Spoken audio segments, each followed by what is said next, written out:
Have you ever looked up at the night sky and just felt small, like there has to be something bigger out there? That feeling of wonder, of searching for truth, is something humanity has felt for ages. And one of the most powerful stories about this search comes from a man who lived thousands of years ago, the prophet Ibrahim, or Abraham, as many know him. His journey wasn't about finding a new land, but about finding the one true creator of everything. Today, we're diving deep into Ibrahim's incredible quest for truth, a story of logic, observation, and unwavering faith. It's a story that unfolds not in a grand temple, but under the vast, open sky, using the sun, moon, and stars as his guides. Ibrahim was born into a society that had lost its way. His own father, Azar, was a craftsman who carved idols out of wood and stone. People would bow down to these statues, praying to them for help and guidance. But even as a young boy, Ibrahim felt a deep sense of unease. He'd look at these lifeless figures and think, how can something my father made with his own hands be a god? How can something that can't speak, see, or even help itself have any power over our lives? This question sparked the beginning of his journey. He wasn't rebellious for the sake of it. He was a seeker. He used the mind God gave him to question the world around him. He knew, deep in his heart, that the true Creator had to be far greater, more powerful, and more magnificent than any man-made object. So, he turned his gaze away from the idols and towards the grandest spectacle he knew, the universe itself. One night, as darkness fell and the stars began to sprinkle across the black canvas of the sky, Ibrahim's attention was caught by a particularly bright celestial body. Maybe it was a planet shining with a steady, brilliant light. He looked at it and thought, could this be my Lord? It was powerful, beautiful, and so far beyond human reach. For a moment, he considered it. The star commanded the night sky, a beacon of light in the darkness. But then, as the hours passed, he watched as the star began to move across the sky. And as dawn approached, it faded away, completely disappearing with the rising sun. Ibrahim watched it go and said to himself, I do not love things that set. A true Lord, a true Creator, wouldn't just disappear. A true God would be constant, eternal, and always present. The star, for all its beauty, was temporary. It had its time to shine, but it was not the ultimate power. His search had to continue. The next night, he looked up again. This time, he saw the moon rising in all its splendor. Hue was even more magnificent than the star. It bathed the entire landscape in a soft, silvery glow, outshining all the stars around it. It was larger, brighter, and seemed even more powerful. Ibrahim thought, perhaps this is my Lord." The moon's influence was undeniable. It commanded the tides and lit up the darkest paths. Surely, this must be it. He watched the moon all night, captivated by its majestic journey across the heavens. It seemed like a worthy candidate for the Lord of the universe. But just like the star before it, the moon also began its descent. As the first light of morning broke over the horizon, the moon's brilliant light paled, and it too vanished from sight. Once again, Ibrahim was faced with the same truth. The moon, despite its grandeur, was also a temporary feature of the night. It followed a cycle. It rose and it set. Was not permanent. At this point, Ibrahim made a profound statement.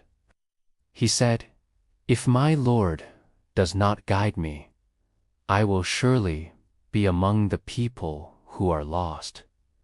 He recognized that he couldn't figure this out entirely on his own. He needed guidance from the very Creator he was seeking.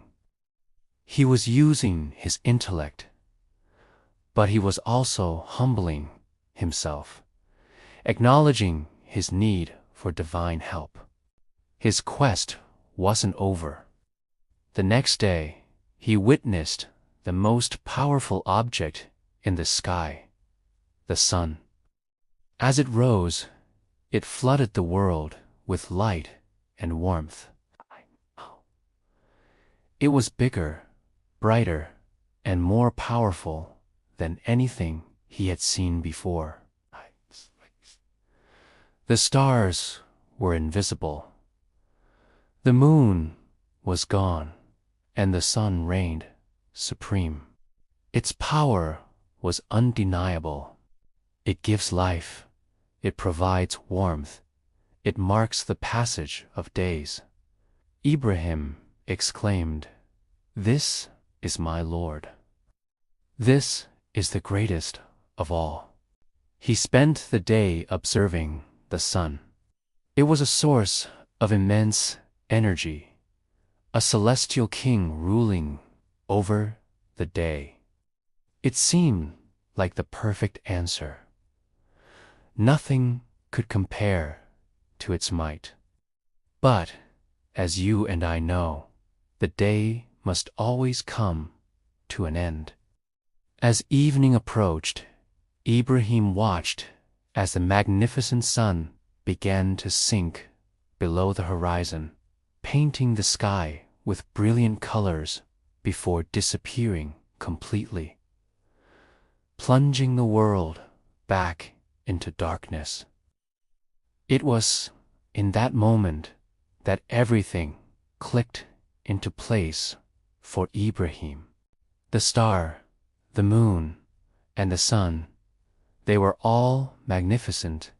Yes, they were powerful signs of a creator. But they themselves were not the creator. They were all created. They were all part of a system following a precise order. They rose and they set. They were servants, not masters. Standing there in the twilight, Ibrahim declared his profound conclusion to his people. He turned to them and said, "O my people, I am free from all that you associate as partners with God. I have turned my face with pure faith towards the one who created the heavens and the earth, and I am not one of the polytheists." This was his eureka moment. He realized that the true Lord was not the sun, the moon, or the stars, but the one who created the sun, the moon, and the stars, the one who put them in their orbits, the one who commanded them to rise and to set. The creator of the entire system, the unseen, all-powerful, and eternal God. Ibrahim's journey is a powerful lesson for all of us. He didn't just blindly accept the traditions of his forefathers. He used his critical thinking and his power of observation. He looked at the natural world, what the Quran calls the ayat, or signs of God, and he reasoned his way to the truth. The universe became his textbook. This story teaches us that faith and reason are not enemies.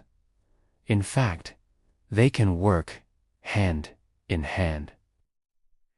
Ibrahim's faith was not a blind leap. It was the logical conclusion of a thoughtful and sincere investigation. He used the evidence all around him to arrive at a belief in one unseen creator. Think about it in our own lives. We are surrounded by wonders far beyond what Ibrahim could see with the naked eye. We know about galaxies, nebulae, the intricate code of DNA, the perfect ecosystem of a rainforest. Every scientific discovery, from the microscopic world of atoms to the vastness of space, reveals an even deeper layer of order, complexity, and precision. Like Ibrahim, we can look at the world around us and ask the big questions. The rising and setting of the sun, the changing of the seasons, the miracle of a single seed growing into a giant tree. These aren't just random occurrences. They are signs pointing to a designer, a sustainer. Ibrahim's story is an invitation to us all. It's an invitation to be curious, to question, and to look for the truth with an open heart and a sharp mind. It encourages us to step outside, look up at the sky, and ponder the majesty of creation. It's a reminder that the path to understanding the divine can start with a simple, honest look at the world around us. His journey from doubt to certainty, from observing creation to recognizing the Creator, is a timeless guide for every seeker of truth. Thank you so much for joining me on this journey through the story of Prophet Ibrahim. If this story resonated with you, please hit that like button and subscribe for more content that explores the deep wisdom of ancient stories. Let me know in the comments what part of Ibrahim's journey you find most inspiring. Until next time, keep seeking.